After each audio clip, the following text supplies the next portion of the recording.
UPPL दोलोनिफ्राय बिजाथिलाय बिनाय बिजाथि नङा। रायजो राजानि थाखाय एबसुआव थानानै अरायसम खामानि मावनो थियारि। NB निउसाव तामुलपुर जिल्ला एबसुनि आफादगिरि बासिराम रामसियारिनि मुंखौ बिजाथिनि फारिलाइयाव थिसननायखौ लानानै फिनजाथाय होदों। बिटिआरनि 29 नं सुख्लाय सेरफां बियाबाव तामुलपुर जिल्ला एबसुनि आफादगिरि बासिराम रामसियारि बिथांखौ UPPL दोलोनि बिजाथिनि दाबिदार होननानै फोसावनायखौ खेंफोरथि होदों। मैया मोनायाव NB निउज चेनेलाव तामुलपुर जिल्लानि बेन्दोंआव थानाय मोनफ्रोमबो बियाबनि मोनफ्रोमबो हानजानि बिजाथिफोरनि फारिलाइखौ लानानै फोसावनाय बादिनो 29 नं सुख्लाय सेरफां बियाबनि UPPL दोलोनि बिजाथिलाय फारिलाइखौबो फोसावनाय बादिनो UPPL दोलोनि प्रदीप नार्जारी बिथांजों लोगोसे तामुलपुर जिल्ला दुलाराय बर' फरायसा आफादनि आफादगिरि बासिराम रामसियारि बिथांनि मुंखौबो फोसावनायखौ लानानै दिनै तामुलपुर जिल्ला दुलाराय बर' फरायसा आफादनि आफादगिरि बासिराम रामसियारि बिथाङा खौरां मेलनि गेजेरजों फोरमायदों दि आं माब्लाबाबो बिजाथिलाय नागिराखै होननानै फोरमायनायजों लोगोसे आं दायो दुलाराय बर' फरायसा आफादनि आफादगिरि बिबानावसो दं होननानै बुंथियो।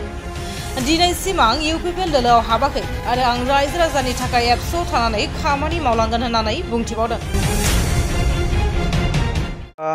मैया मोनाबिलि समाव NB निउज मोनसे खौरां बिजोङाव जोंनि तामुलपुर जिल्लानि सिङाव थानाय गासै मोनबा BTC समस्थिनि बिजाथि नागिरग्रा बिथांफोरनि बिथांमोननि मुं फारिलाइ NB निउसाव सार्भे खालामनानै बिथांमोना दिहुननायनि उनाव फोसावदों आरो बे फोसावनायाव 29 नं सुख्लाय सेरफां समस्थियावहाय UPPL नि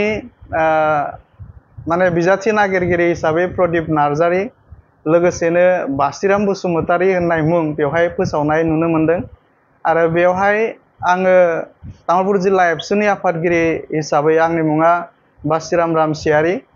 दा हयथ' सोरबा सुख्लाय सेरफाङाव बासिराम बसुमतारी मुंनि सोरबा थानो हागौ आरो बेयाव जुदि आंनि नामखौ जुदि लानानै बिथांमोना फोसावदोंबा बेयो गोरोन्थि जागोन।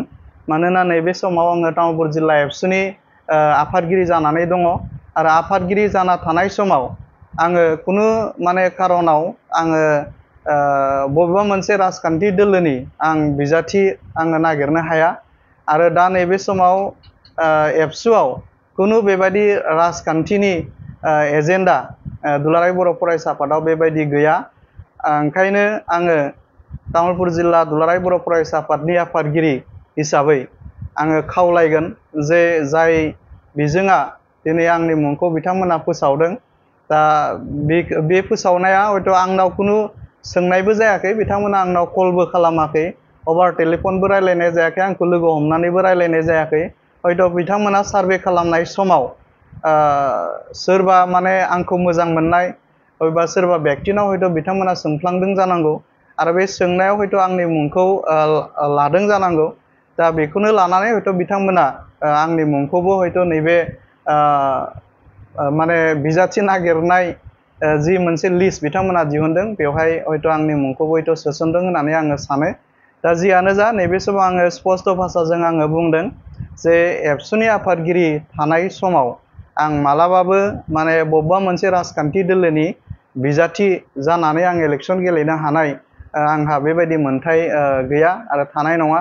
आरो मोनसे बाथ्राखौ आङो गोख्रों रावजों बुंगोन बा स्पष्ट भाषाजों आङो बुंगोन जे आइ आफा रायजो राजाया जुदि लुगैयोब्ला थैजासिम आङो एबसु मावलांनो थाखाय आं अरायसम राजि दङ आरो एबसु दुलाराय बर' फरायसा आफादाव थानानै जाथिनि मावनो मोननायनि जि माखासे सुबिदाफोर दङ बे सुबिदानिख्रुइ गावनि जि MCLA EM जानायनि मोनसे सुबिदाया मालाबाबो देरसिन जानो हाया। अरायसम एबसु आरो जोंनि हारिया अरायसम देरसिन।